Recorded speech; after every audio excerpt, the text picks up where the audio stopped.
Hello, this is July 7th, it's about 11:30 at night. I just got home and I'm about to call Miss Calhoon concerning my referral to Adult Protective Services, where there was a woman in danger that was about to be evicted. I stopped the marshal at the door. She got back on the list. I called APS to stop that. She was accepted by Central Intake. A guy named Christian O.T. became the social worker. He showed up twice when the woman wasn't there looking for work. He left and he had knowledge that she didn't have electricity. I got her electricity yesterday after making a couple phone calls and giving her instructions as to who she should call and what she should say and everything, and they came and they gave her lights. Now it's time to call Miss Calhoun. It's time to call Miss Calhoun. Let's see.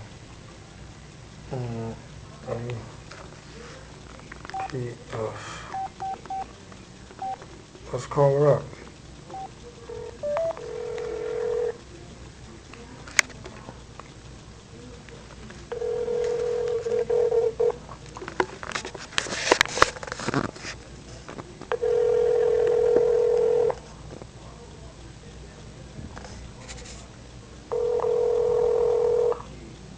Good day. You've reached Calhoun of the Queens Adult Protective Services Office.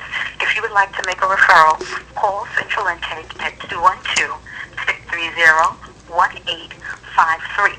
If you would like to speak to Ms. Calhoun, leave a brief message with your name and she will return your phone call. If this is an emergency, please hang up and dial 911. Thank you and have a good day.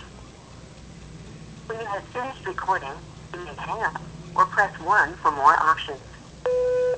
Hello, Mrs. Calhoun. This is Philippe DRICE. I just got home. It's about 11:30.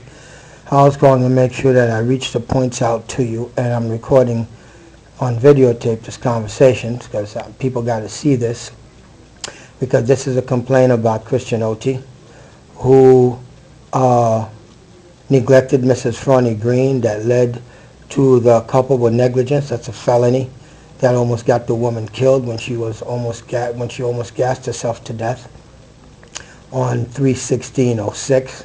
Then the retaliation against me by your office, for where you have a Haitian supervisor of Christian O.T., and he never checked out my story that I'm related to 3 presidents of my country and an ambassador, and I inherited those sugar plantations. Then it is now and then Dr. Mel Robinson doing this delusions of grandeur psychiatric evaluation for your agency to railroad me into a nursing home. I have all those papers, and I'm going to take that to court. But right now we want to talk about the chronic late rent delinquency of the client that I referred, which is because your agency is not paying people that's on welfare. They don't pay their rent on time to NYCHA. Then NYCHA gets a chance to take them to a holdover proceeding to put them out of their house. That is criminal. That is so inhumane. And it's black people that's helping the Bloomberg administration railroad other Negroes. That would make people a bunch of black traitors to their race. I'm not accusing you of that. I'm accusing the politicians of that. The black politicians that I've given all this evidence to, that have sat on their hands and not done anything. And the Veterans Administration has referred my case to the FBI. I've got the paperwork. I'll be blasting some videos on YouTube in which you'll be able to see that.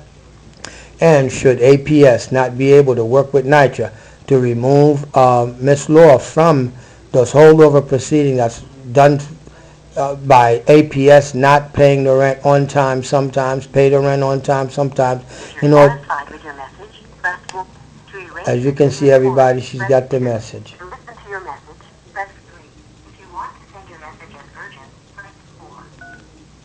Hello, this is Calhoun. This is Philippe DRICE. I just got home. It's about 11:30. You see? I was trying to make sure that I reached the point out to you and I'm recording.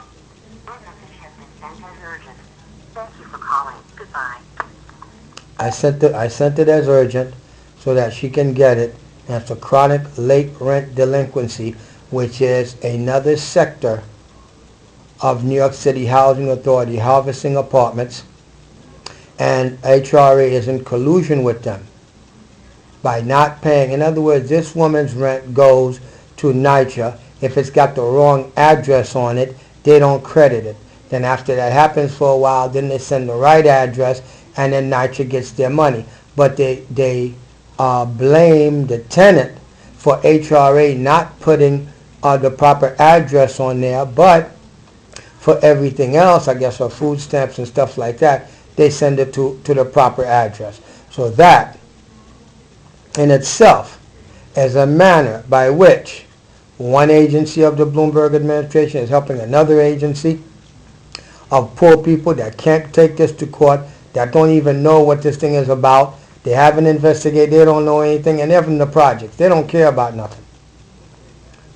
Okay? The only thing they're concerned about, I guess, is their little apartment, and whatever they do, I don't know. I don't live around there. I don't want to go around there. I lived in a place for 12 years that was just one building, and it was an abomination. Okay? Now, although they may have all of their faults, that's not my problem. My problem is these are people that are being railroaded out of their apartment by the Bloomberg administration in a redlining scheme to harvest apartments, a revolving door policy, in order to keep contained how bad it is, housing, or the housing issue for poor people in New York City. And when they railroad black people out of these places, even the United States Census said there's a massive migration out of the inner cities of blacks. A lot of people going down south. A lot of people going down south. So I'm going to have to take this to court sooner or later. All right? I'm just preparing. As you can see, this is an ongoing investigation. Now we're investigating HRA and their culpable neglect of Mrs. FRONIE Green, the retaliation against me and having me adjudicated incapacitated for have a guardian come to my house and took everything out of my house, put it in storage, don't pay the bill, lost all my stuff. The litigation cost over $100,000. This is the anniversary, the 1 year anniversary of me having been made homeless. But how bad can it get? It can get as bad as the congressman trying to get the district attorney's office to use NYPD to trap me, ambush me, prop me up like Mr. Khan, the French guy, as some kind of big, bad, terrible individual that's doing this, and that, when nothing could be further from the truth. This is a containment apparatus. When you've got Shirley Huntley orchestrating her own death threat, you've got Congressman Meek orchestrating a death threat, all of this against me. You've got Rance Hubbs, communications director for Leroy Comrie. He's the one that sent me to Rashida to get my clock clean. Everything to keep me from exposing this. We've got Constance Robotham. They took those videos out where she threatened my life, telling me that I better go ahead on and go to Florida. I can't get my stuff from Miss Lottie's house, who stole stuff from me, because worse things could happen to me. Come on now. This is very, very, very bad. Thank God I've got an education. And look, I'm doing good at my mama's house, but I'm still homeless technically because I don't have my own home. You'll have a nice day. Bye-bye. HRA, Miss Calhoun, you're busted. Christian Adi, you are busted. Your supervisor, the Haitian guy, he's busted. Mr. Bruce Smith, you can't tell me the only way to protect me is by having me adjudicated, incapacitated, in order to protect me, to put me in a nursing home, when that's abuse of mental hygiene laws. You guys saddling people with guardians as if they're crazy or mentally incapable. No, they're just poor. That's abuse of mental hygiene laws against the poor, the weak, and the defenseless. And every one of y'all are busted, along with NYCHA and the crooked politicians that's helping cover this up, because the Democrats, seeing what a good job Bloomberg is doing, covering up the fact that poor people need housing and stuff like that, and they expect to take City Hall and to keep refining this redlining scheme of Bloomberg and thinking I'm going to help them. I'm not helping those Democrats do a daggone thing that's happening against poor people that they want to feed on welfare. Look, all I know is me and the Democratic Party, we ain't friends. Down in Brazil, I'm sorry, baby, but guess what? Your party sucks. Your party want to keep people in slavery, just like the old Democratic Party of down south and the southern colored Negroes that's bringing this crap up here up north, and they playing it for their master. That's what it is. These black African American elected politicians have been marginalizing immigrants from the Caribbean, from Mexico and Central America and South America. They don't do nothing about the people that's coming from Russia and Eastern Europe. Them black niggas will put hickeys on them white people's butt cheeks. Bunch of black nigger traitors to their race. I said it, and I ain't taking that crap back under penalty of death. Bye.